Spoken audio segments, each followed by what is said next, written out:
I would say the most important piece of the process into becoming a successful personal brand, or a personal brand that you grow your career on, is clarity. You can have all the branding kit and the speaker demo and the reps in. You can have all that. Ryan Leak is someone we've worked with for like the last decade. He just wants to help people. People is his mission. Speaking is not his mission. Speaking is the means to which he fulfills his mission. And so I think what makes an extraordinary personal brand is, do you really want to help the people that you're communicating with?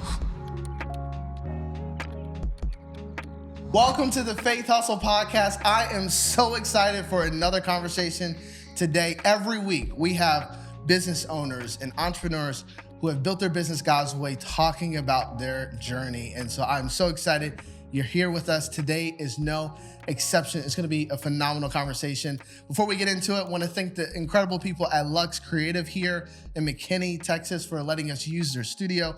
They are incredible. If you have a podcast, you're looking to take it to the next level, or you want to start one, this is a great place for you to film and record.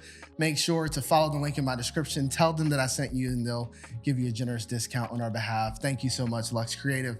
Without further ado, I have a dear brother. We've been friends actually for several years now. He runs a phenomenal content marketing agency that is working with some of the top personal brands and speakers literally around the world, the most sought after speakers. And we're going to get into his journey, his story, and give you some personal branding tips and skills to help you grow this year. Introducing my friend, Mr. Zac Morgan. My man. Thank you for inviting me Dude, here. oh, you're kidding me? We had to do this. Look at this. I know. We got a I remember when this was just a conversation. Bro, actually, you know what? I remember when this was at headquarters. It wasn't even, that's wild. Now, okay. Now, I'm not even kidding. Now I'm like a flashback. I had talked to you about Faithustle before we started. Mm-hmm.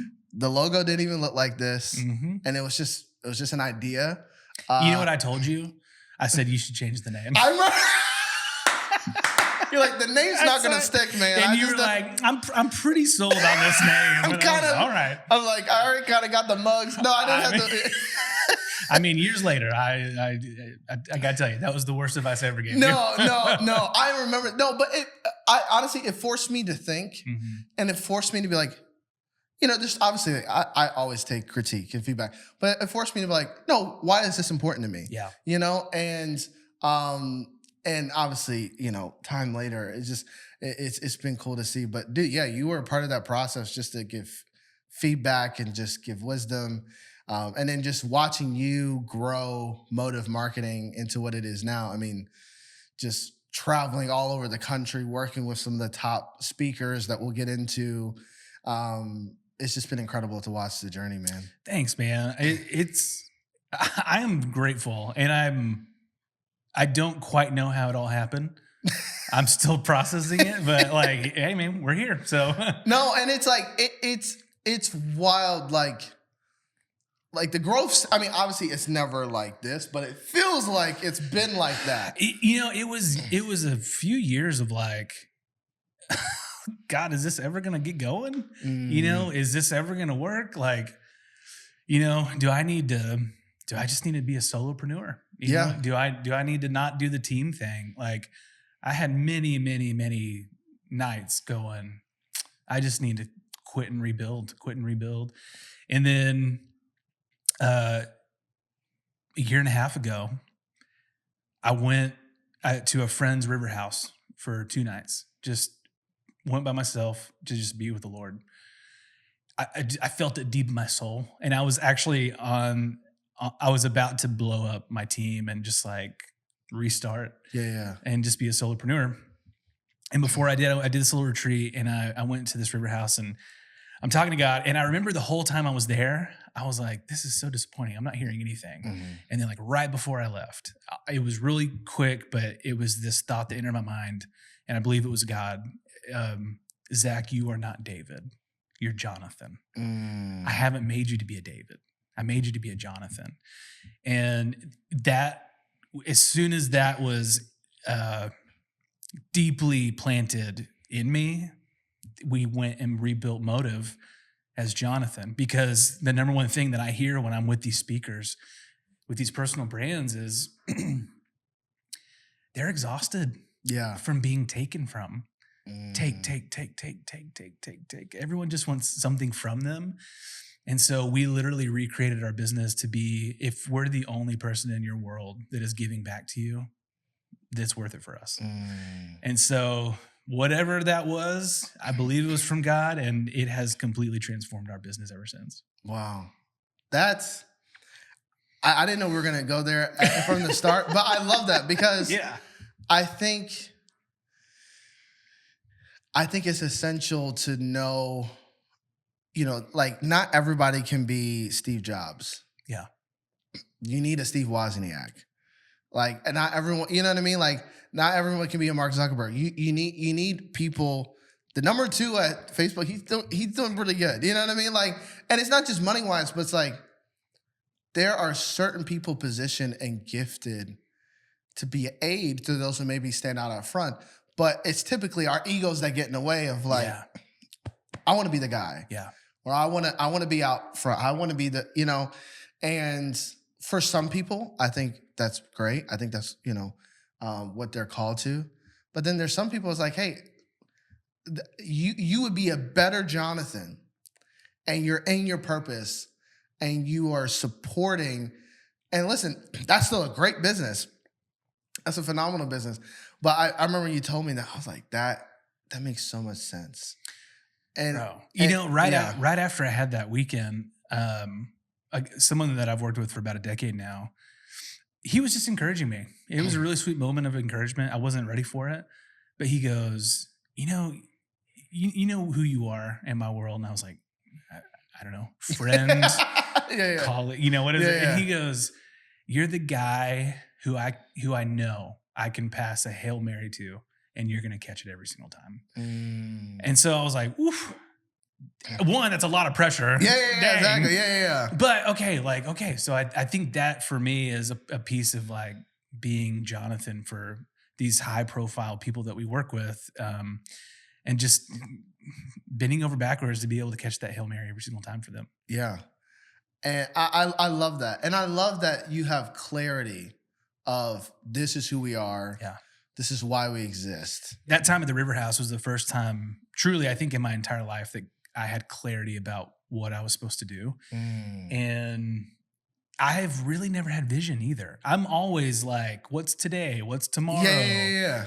I think as far out as maybe a week, maybe, but this was like the first time in my life where I've got vision for the next 5 years. Wow. I've never had that. And so there was something that was unlocked in that time, and it really, and it hasn't changed, like we know who we are and we know who we aren't, and it has saved us a lot of heartburn along the way. Entrepreneurs and creatives in Dallas, we got something just for you. We've been hearing that you've been looking for a space to meet like-minded people like yourself. And so March 20th, we have something special called The Meetup. The Meetup. It's literally a night for us to get into community, to network together. You're gonna grow your contacts and relationships in the entrepreneurship and creative space, all centered around Christ. We got DJ. Yeah, we got a DJ. We got worship. We got worship. We got matcha. Coffee, Matcha Bar is gonna be amazing. We got a pop-up with yours truly. SPV Studios. It's gonna be amazing. And I got my friend Chad Gundersen coming. He is the producer of The Chosen. Have you ever heard of that show? Literally billions of people have watched it all around the world. He's gonna be sharing the lessons that he's learned along his journey so that we can make a difference in the marketplace too. So you gotta bring 2 things. Your phone, actually 3, and your friend. And your friend. Make sure you bring someone. Get your ticket today, March 20th, 6:30 p.m. in the Design District in Dallas. We can't wait to see you there. The Meetup. It's funny you said, I feel like last year was the first year also in my life that I discovered and accepted how God made me. Because I would be honest, like I think there's always this comparison thing like, man, if you made me someone like this, then maybe I could really, why can't you made me like this with their personality and their instinct and their this? And honestly, I was like, man, I don't feel like I'm type A enough, or I'm not, or I'm not like, I wish I was a bit more towards maybe operations. And it's like, why do I have to be the vision guy? Why do I have to be the people guy and the networking guy? And then the Lord's like, why are you like ashamed of the way I made you? It's like, I made you exactly who you are. That's right. And that is enough. And it's like, you'll actually start flowing and seeing like favor come when you accept like this is my role. So I was like, okay, I'm not going to try to be the coach. I'm not going to try to be the teacher. I'm not going to try to be the guru. I'm going to be the connector. Cause that's I say? Yeah. I strongly believe this in my whole heart that the connector is one of the most underrated superpowers that anyone can have. Yeah. If you can be the person who someone goes, I bet McQuinda would know. Yeah. Bro, being the connector for me has been an absolute game changer. Yeah. And I've talked to you several times. Do you know someone? You've connected with people. I've connected with people. And it's a gift, but it's like I didn't see it as a gift. Yeah. And I undervalued it. And really it's a slap in the face to the Lord, because it's like, well, I put this in you, you know? And so I love that you've gotten that clarity. Obviously I wanna get into a little bit more of like what that clarity has brought. But I want to kind of give people a little bit of context. So I guess share with me what type of speakers, people you're working with on a day-to-day basis. How are you helping them? Yeah. So this is something that we've had to really define over the last year specifically. But basically, we work with the top speaking bureau in the nation, premier speaker out of Nashville. And man, they got some pretty wild brands in their portfolio. Ryan Leak is someone we've worked with for like the last decade. But we work with some faith-based speakers. We work with some corporate speakers. We work with authors. Really, the personal brand. We work with pastors. It's the personal brand that we built our business around. And so the way that I have, it's not really like a clear filter, but you kind of got to know who you want to work with and who you don't. Yeah, of course. And so I've kind of over time realized that there are two different personal brands. There's one where they're just really good at communicating, and then there are personal brands who actually have something to say. And it's the personal brands that have something to say that I'm interested in. Yeah. You know, like that's the kind of stuff that I want to get behind. Those are people that we work with. And so we help build their platform, their brand, and essentially we create a ton of content that start conversations to get them booked and sell their books and things like that. Gotcha. And it's funny, I know I didn't know you long enough when you first started working with Ryan. But remember you were telling me, here's this guy I've been working with, and I would see his stuff. It's like, man, website just crushed. Like just so good. Like one of the best, to this day, one of the best websites I ever seen for a speaker ever. And I mean, you had a whole section where you had these, hey, if you want to see one of my talks, and it was like a 10-minute little thing and now, I mean, the man's getting booked for, I mean, a lot of money. A lot. A lot of money. His fee is high. Yeah. It is a high fee. Like someone's salary, you know, for a year is his hour talk. I think Chris Brown said it best when he said, I get what you get in 10 years in 2 days. And that's Ryan singing that. Yeah. No. And I mean, who's some of the brands that he's oh my gosh, he's spoken for? Everyone. Wells Fargo. He spoke for Disney, Microsoft. I mean, if you can think of it, he's done it. But seeing that you have been with him since his beginning journey of like building that brand, from video to photography to all the back end work and courses and all that stuff, and I'm like, it's like you said, that Jonathan, but it's necessary because that's what helps put you in the best light. Yeah. You know, otherwise it's hard for someone to be like, can I take a chance on this person? You know what I mean? Like personal branding is everything, you know? Yeah. I'd love to hear if we could give a little personal branding workshop. Well, one, I'll get into some things maybe you've learned from Ryan over the years, but I'd love to get into, if you had a blueprint for personal branding, like what are some things that make a powerful personal brand? And what are things that you think people are doing wrong with their personal? And let's just say specifically, someone watching, they want to write books. They want to be a speaker. They want to, be on platforms and all different stuff. What should they be doing and should not be doing? Yeah. Well, first I'll go back to the thing I said a second ago. Like, don't just work on communicating well. Figure out if you really have something to say or not. Because that's going to determine like the next few years of your career in this journey.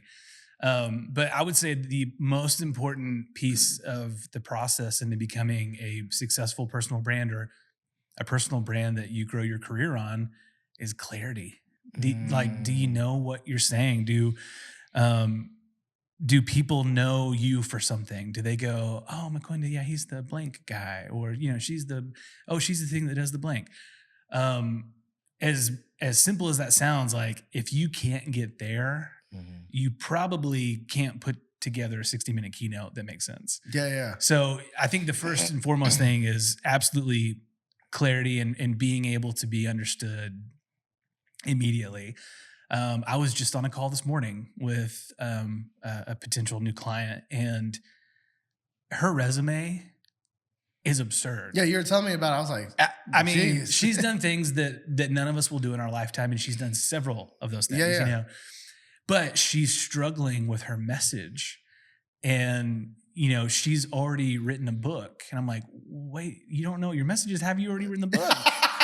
Like if you can't make a 60-second video on something, why are you writing 300 pages? Right. So I think that's probably one thing is that a lot of people who want to start a personal brand want to do the glamorous things first without doing the really crucial foundation work first. But I would definitely say clarity, the foundation work. And I would say that the most successful brands that we work with have a very specific niche or even a niche of a niche. They've tackled something that's so granular and so microscopic in the vast scheme of things that like they've essentially created their own lane. We were talking about this off camera. Erwin McManus, who's also a phenomenal speaker, his kind of famous line is like, if you want to be a great speaker, live a great life. Yeah. And so essentially it's like, it's less about having a bunch of one-liners. And we've all heard talks from that of like, all right, this guy ChatGPT this before he got here, or like listen to like a inspiring keynote or something. You see, Jesus is like a pizza. Okay. Life is like, it's what you make it. If you want to do hard things, you've got to think the hard do. It's like, what are you saying? You're just saying complex things that sound deep. You know what I mean? It's just like, man, oh, wait, what was that one podcast thing that went viral? It's like, don't love your job your love. Do you remember that lady? No, No, it literally went viral and everyone was just making. I heard that episode, it changed my life. That's why Motive exploded, man. I started jobbing my love, bro. Job your love. No, but like, I know people who like, they have a desire, and who knows, maybe they actually love speaking. But I feel like some of it is, there is a limelight, of course, with speaking, being a personal brand. But having something worth saying is a whole another different thing. And so I guess, when do you know when you're ready? I think there's a lot of technical stuff that you can prepare. You can have all the branding kit and the speaker demo and the reps in. You can have all that. Probably one of the most important things I've learned in this journey of working with other personal brands. I was in a car with Ryan Leak sometime last year, and he had just spoken in a room to 1,000 accountants. And if you're an accountant, God bless zero you. offense. God bless you. You do things that I couldn't do in my wildest dreams. But I asked him, I go, how do you get excited to speak to 1,000 accountants? Because like, it wasn't a rowdy room, and all the same personality. He didn't miss a beat, man. He goes, "They're people, aren't they?" And I was like, "Oh, that's what makes him a good speaker. Is that he's a great communicator. He's actually one of the most incredible communicators I've ever heard in my life. But he just wants to help people.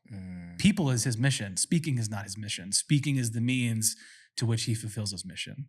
And so, long way of answering your question of like, do you know you're ready? What's your intention? You can go be a corporate. You can go right now, and you could you could ask Chat GPT to help you put together a 60-minute keynote about something really vague and random, and you could probably go sell yourself as a $10,000 speaker off the bat. Right now. And you could do it. Yeah. But I think what makes an extraordinary personal brand is, do you really want to help the people that you're communicating with? And if God expedites your platform and expands it and gets you in front of 1 million people a year, well, you're going to have to answer for what you told them. And are you in the room to help them? Or are you in the room to just make money from talking at them? Yeah. Yeah. That's between you and God, man. No, 100%. You can't fake empathy. You can't fake it. You can't. We used to. I worked for an advertising agency, and I remember one of our kind of top executives. He was given this strategy session to one of our clients, and he's like, "You know what? I think what you should be doing, like for your business. I think you need to care for your employees better. I think that's actually a strategy." And it's like, and you can't fake it, but it's like, we see the Chick-fil-A's of the world and we're like, oh my gosh, I want to build a brand like that. Or I want to be a speaker like this. And it's like, well, like you have to have the heart and burden for it just as much as the desire to get to an outcome or goal. And my goal even for this show is like to kind of give a glimpse of that, of like if you want to be a speaker, that's a hard road. If you want to build an agency, that's no matter what you choose, it's going to be difficult.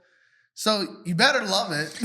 And you better love the people that you're serving and helping. It's like, it's not going to I think we can get enamored by, oh my goodness, this looks like so glamorous, or like just so like cool to be on stages and all this different stuff. Have the books.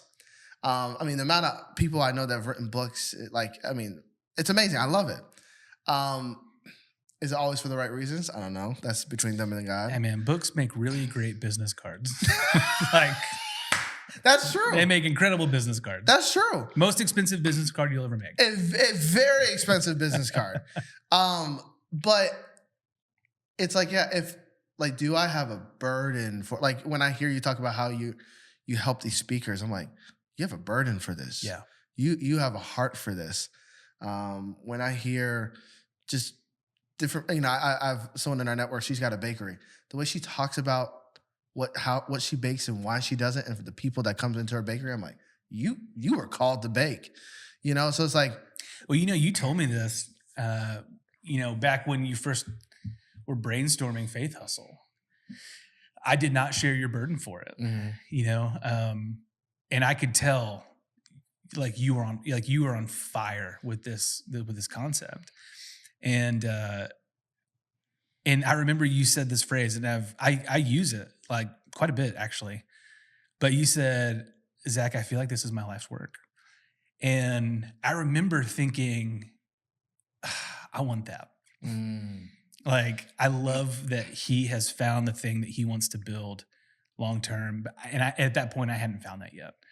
And now, to your point, I think I'm just saying the same thing with different words, but that burden is going I think this might be my life's work.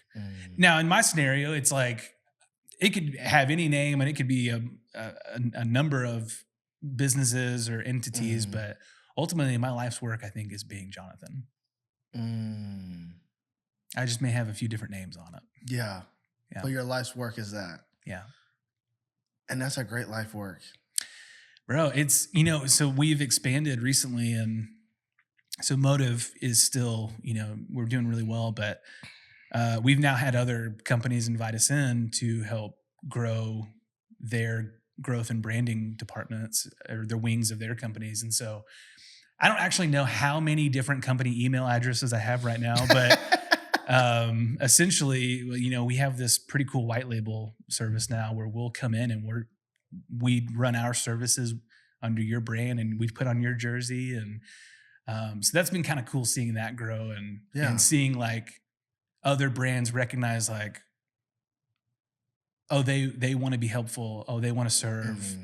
I want to launch that, but I don't have the capacity. And then they just go, can you come do that for me? And we go, sure. Yeah. I love that. I love that.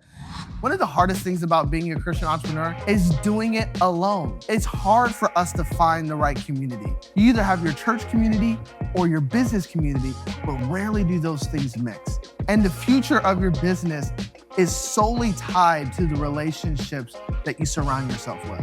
That's why we created the Faithustle Network. It's designed for kingdom entrepreneurs to get in community together. We have two different options. We have a free option and we have a private paid community. And each of these communities is designed to get you in the right spaces with the right conversations so that you can build your business God's way. We do weekly calls with 7, 8-figure kingdom business owners teaching about marketing and branding and sales and systems so that you can build your business on the right foundation. We do Bible studies and prayer meetings to support one another and encourage each other's journey. Not to mention, you get access to our monthly events that we do here in the Dallas area and soon in other cities. You don't have to be isolated as a Christian entrepreneur. The community you've been looking for is only a click away. We can't wait to see you get in community and build business God's way together. Man, I want to kind of come back a little bit in your story because before you were doing all this, you were a youth pastor. Like you were in ministry full time. Like obviously we don't have all day to talk about the whole journey, but like, what made you want to take the leap, or even that transition in that leap? What was that like? Man, so after I was a youth pastor, I actually had the opportunity for a few years to be a creative pastor for a big church here in DFW. Mm-hmm. And as soon as I started doing it, I was like, this is it. And essentially, I was just running an agency inside the church. I mean, kids ministry was a client, and student ministry was a client, and they need graphics, and they need videos, and they need I mean, it's what I'm doing now, just for the church. Yeah. As a matter of fact, when we consult with churches, we set them up like agencies now, and we go, here's your model, here's a sauna, this is how you run it. And so, but as soon as we got into that, I knew I loved it, and I've always been very entrepreneurial. Just can't stop. Absolutely can't stop.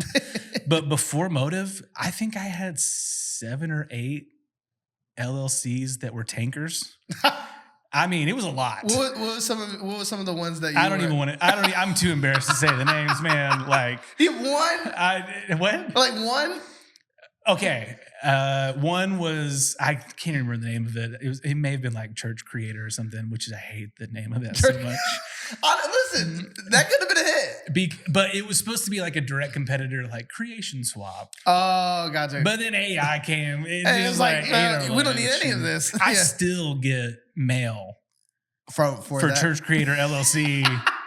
You know, just like credit card company saying you want to open an account. Oh my gosh! Would you like to take out $250 million for just like a line of credit? Nah. But we had a lot of takers, and I was doing all that while I was in ministry because I knew that for me, ministry was not going to be forever. I wasn't cut out for it long term. I really enjoyed it. Ministry is an incredible boot camp to learn a lot of everything, and even just like relationship skills and leadership skills. And so I got out of ministry in 2020 and basically was kind of forced into corporate job market and got a job at a financial group as their marketing director. Wow. That sounds exciting. I wanted to die every day, man. Knowing you, I'm like, I just couldn't do it. It was just the least. How do you make that interesting? I've worked, and shout out to our finance people. I've worked with several financial firms, consultants. It's always been the toughest content to make. I think I'm motivated by meaningful things, and making rich people richer wasn't motivating for me. It's just like, all right, I mean, okay. Yeah. And then I got out of that, and I became an account manager for a dental marketing company. Wow. And I just worked with dentists. A dental marketing company. Wow. And somehow exponentially better than financial world. But what was cool was I worked at this really cool agency here in DFW, and truly it was the confidence builder for me to go, oh my gosh, I could do this. I could I know the playbook. Yeah. You know, I've done the church world version of this. I didn't realize they were so similar. I could go build this. Right. Yeah. And so, yeah, I left that agency and took a huge leap of faith and started Motive full time that summer. And it was terrifying. And both my wife and I were like, okay, when are you going to get a real job? Yeah, and, I took morning walks every day and I was like, God, just let it last one more day. Just let it last one more day. Yeah. And, and then just like I asked a buddy of mine, hey, will you give me a shout out on your social media? And he did. And it was that got the clients we needed to get started. Wow. And, we've had ups and downs for sure, but we've pretty much consistently grown over the last few years. I love that. And then 2026 though has been a completely different beast. Wow. So yeah, it just seems like it's interesting. You sow seeds, and then all of a sudden it's like, oh my goodness, here's all the harvest for everything that we've been planning. Well, you know, when I did that river retreat a year and a half ago, I came back and I was like, Steely, that's my wife. I was like, Steely, it's coming. It's coming. I told my team, it's coming. It's coming. I've been saying it's coming for a year and a half. Yeah. And, you know, when you say that long enough, they're like, but is it? Yeah. And so when it did, I was also surprised. Yeah. You know, I was like, oh my gosh, God, you're faithful. So it's just, and now we're in the season where it's like, okay, now you're in the chaos that you prayed for. Yeah. God, help me steward it well. Right. Help me do the next right thing. Help me add value to these people's lives. Like now it's just help me do it well. Yeah. Stand in the gap for this now. Yeah. It's interesting how you need faith in both seasons. Yeah. It's like there's the faith to get there, and all of us, we want to get to that point where like phones are off the hook, like can't keep them. You're trying to keep up with the work, but then you get there, you're like, oh yeah, I gotta now we gotta implement this now. Now we got I love the analogy Tim Ross gave when we did our event, and he talked about how the land of milk and honey, it's like we think jars of milk and some honey packets, from the grocery store. It's like, no, like it would have been cows more than likely and bees. And it's like the promised land was work just as much as like obviously, yes, like it's blessing. But it's also like, yeah, we have to put our hand to the plow.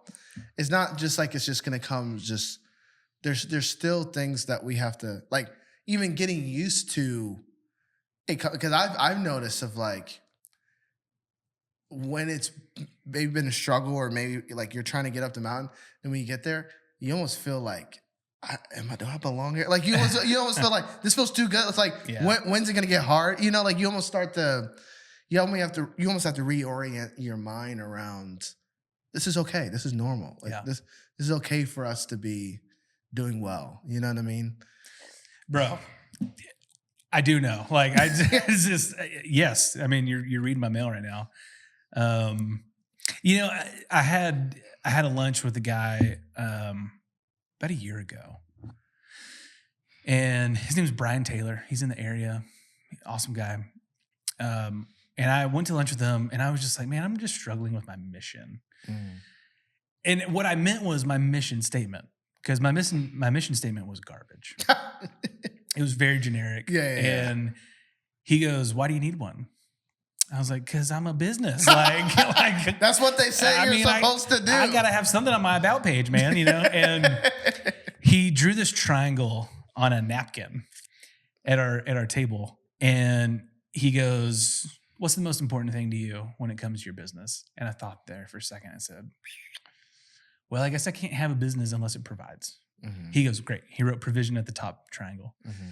He goes, what's the next most important thing to you? I go, well, probably the people we work with. He goes, great, people. And then he goes, what's the next thing that's most important to you? And I said, well, I guess ideally I'd want to be really proud of the work we do. Like, I don't really want to ship anything that's average. Yeah. And he wrote work. He goes, there's your mission. And he gave me the napkin, and he goes, as long as you live within that, you're going to be great. And so ever since then, that has simplified everything. If I'm on a client call and the provision's not there, hey, we can't work with you, but I've got someone who can. Right. Hey, if we're on the call with someone and I'm getting a whiff of, like, I don't know, I think you might going to be difficult to work with. Yeah. Hey, we're not a good fit for you, but I have someone who is. Or, hey, this work isn't really the work that we do. It's made everything so simple. And going back to what we were saying, like, that simplicity of knowing where we live in our mission has made a lot of the growing pains a little bit easier. I'm actually glad that you went there, because it's funny. Like, one of the questions I was going to ask was, like, how you scaled. You scaled, but the consistency of quality has not changed. Oh, that's awesome. Where it hasn't been diluted. It hasn't been, like, you're not just growing for growing's sake. Like, it's getting better. Like, I'm seeing the work. It's getting better. Thank you. And no, seriously. And I know, like, you're a brilliant systems guy. You're incredible leader. I've seen how you lead your teams and all this different stuff. But that even gives me a better perspective into kind of the foundation of it. Is like, you have to find where your boundaries are and staying there. Yeah. I think in the beginning of my first business, I think that was something. I mean, I was also young. And so, like, you just take any work you say get. Yes you just to say yes everything. to everything. You know what I mean? The budget's $5. Yes. Great. Yeah. I'll be there. Exactly. It's dinner. I'll take it. You know what I mean? Like, but like, you just say yes to anything. I mean, I remember I was doing weddings, and I was doing, and then I would do finance stuff, and then I would do church stuff, and I'm like, who are you? But like, I didn't know, and I had to explore, and like, that was part of my journey. But after a while, it's like, like, what? You get a say in this. Yeah. Especially if you're a service-based business of like, and you get the privilege to be able to dictate, I'm not going to work with you and I can't work with you. It's hard because you can feel like, man, what am I leaving something on the table? But if you have your standards of like, hey, we're just not going to do this. We're not going to engage with this because we produce the best, and this is the business I want to build, and that mission I think that is a brilliant take on mission statements that I know 90% of businesses are not doing. Brian Taylor, shout out. Brian Taylor, shout out. But seriously, like, I don't think people are looking at it like that. Man, and even I would add an extra level to that. I think someone was telling me a story recently about Philip Anthony Mitchell. Yeah. Mm-hmm. And how he's exploding right now. He's getting invited to all these things. Mm-hmm. And, I actually I've never heard him say a word. I've never looked at any of his videos. Mm-hmm. Or they're good. I mean, apparently. Yeah. But I only heard one story about him, and it made me like love him. Mm. But essentially, he's getting booked everywhere right now. And there was this, I don't know if it was a nonprofit or I don't know. It may have been a church. Reached out to him and was like, hey, we'll give you $100,000 and fly you with a private jet here if you'll just come speak on I guess like a Sunday or something. Mm. And he sent an email back, and it just said, God said no.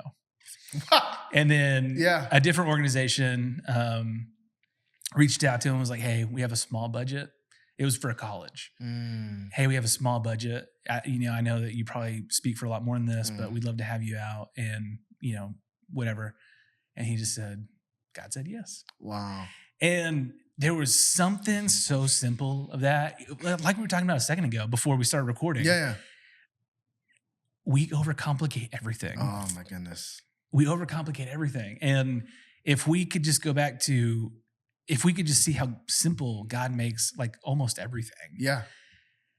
That's the way that I want to live. I want to live within that mission triangle. Mhm. It provides. I like the people we work with, Yeah. and I like the work we do. Yeah. And every decision, God said yes, Yeah. or God said no. 100%. That's kind of it for me. No. There's no. I don't think there's any Yeah. next level to that. I think that's it.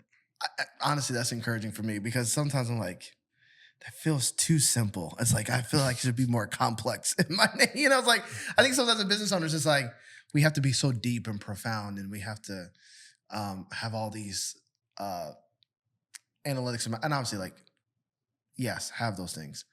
But I think oftentimes it boils down to, it really is just as simple as that.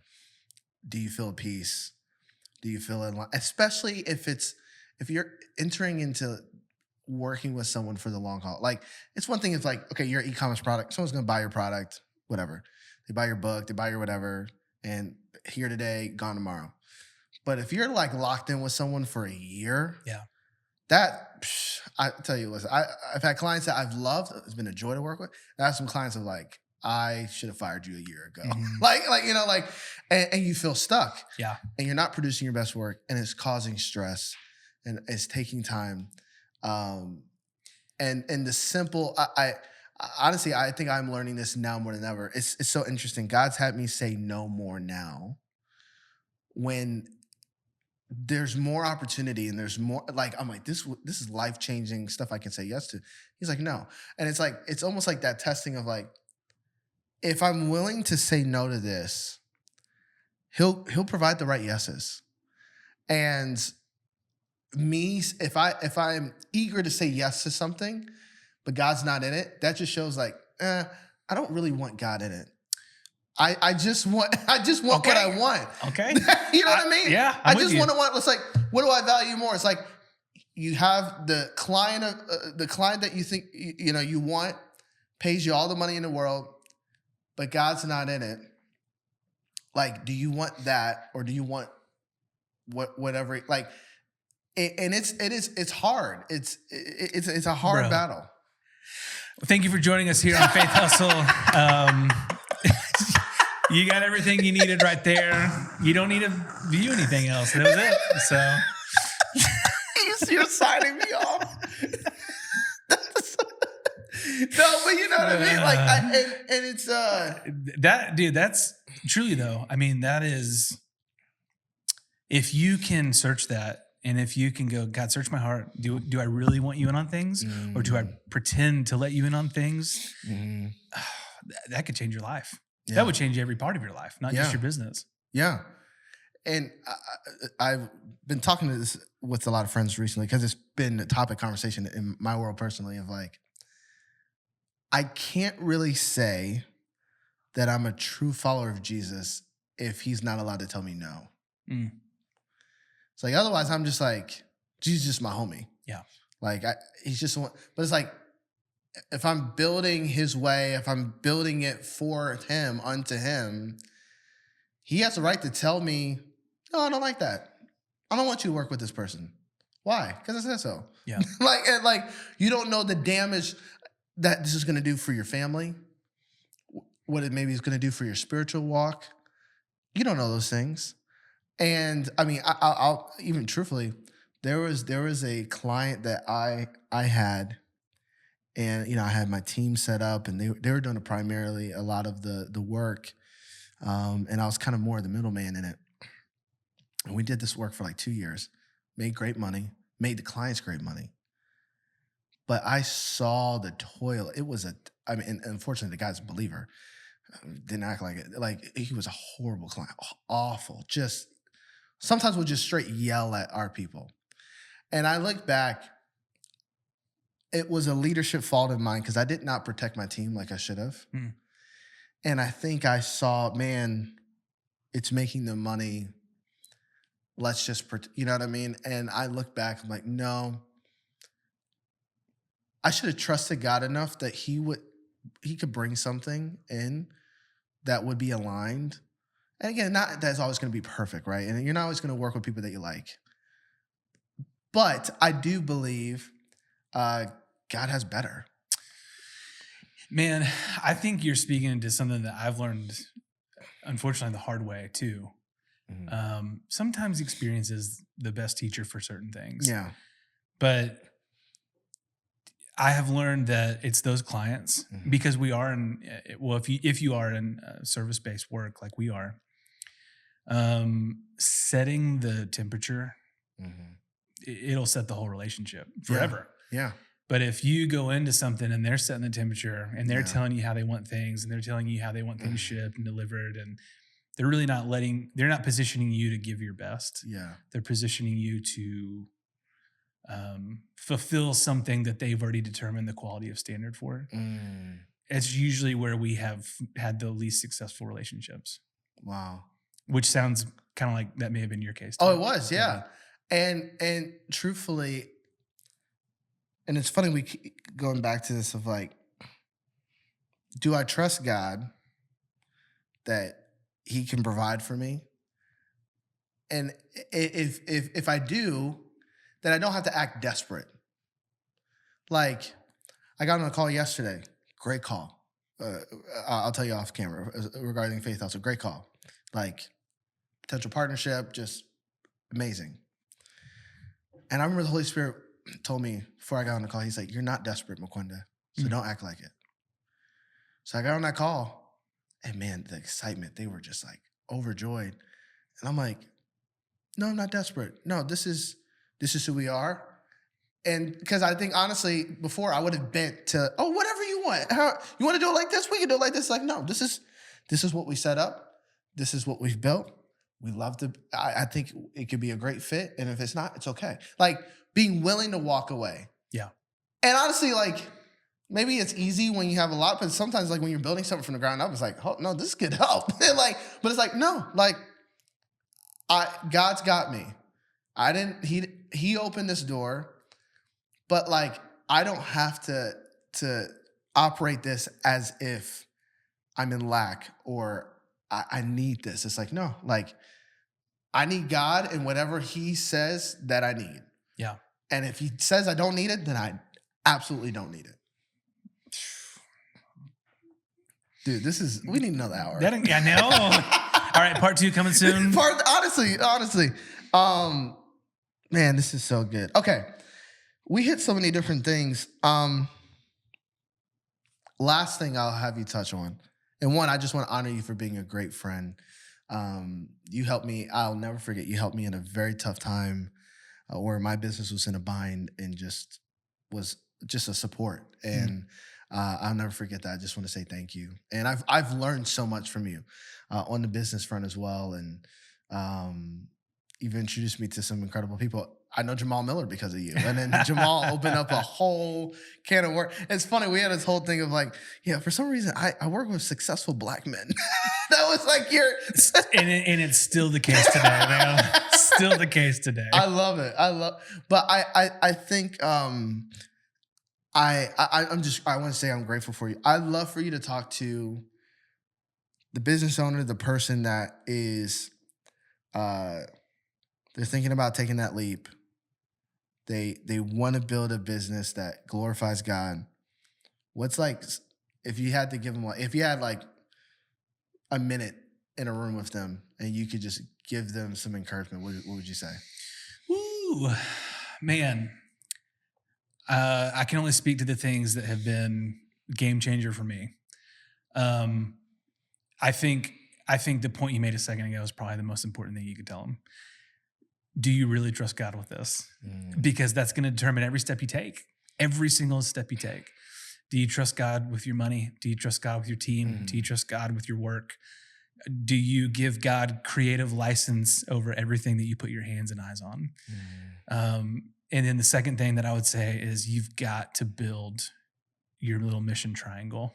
Yeah. You got to figure out where you live, because to your point, there are going to be people who want to take you out of it almost every single day. There's going to be a client who's got a nice little chunk of change they want to give you, but it's something that doesn't fit or align with you. And you've got to learn where your boundaries are. And ultimately, I will say this, the thing that I've learned time and time and time and time again, if you can just do what you say you're going to do, and if you can deliver it when you say you're going to deliver it, you will be in the top 10% of your competition. Oh, That's it. beautiful. Honestly, couldn't said it better. That's a beautiful encouragement. I think will help anybody that's wanting to start a business and do it God's way. Thank you so much for being on, bro. Thanks for inviting me, man. Oh yeah, you have to come back. You have to absolutely I would have love to to. come back. Yeah. Absolutely. Thank you so much for watching this episode of the Faith Hustle Podcast. We hope you felt challenged, encouraged, and equipped to walk out your faith hustle. And if you enjoyed this episode, we encourage you to subscribe to the podcast, whether you're listening on YouTube or any audio platform. As well, leave us a review. It helps us so much in our ratings so we can get the word out to more people. Each week we have these conversations with business owners who build their business God's way. And so we look forward to growing with you on your faith hustle journey. We'll see you next time.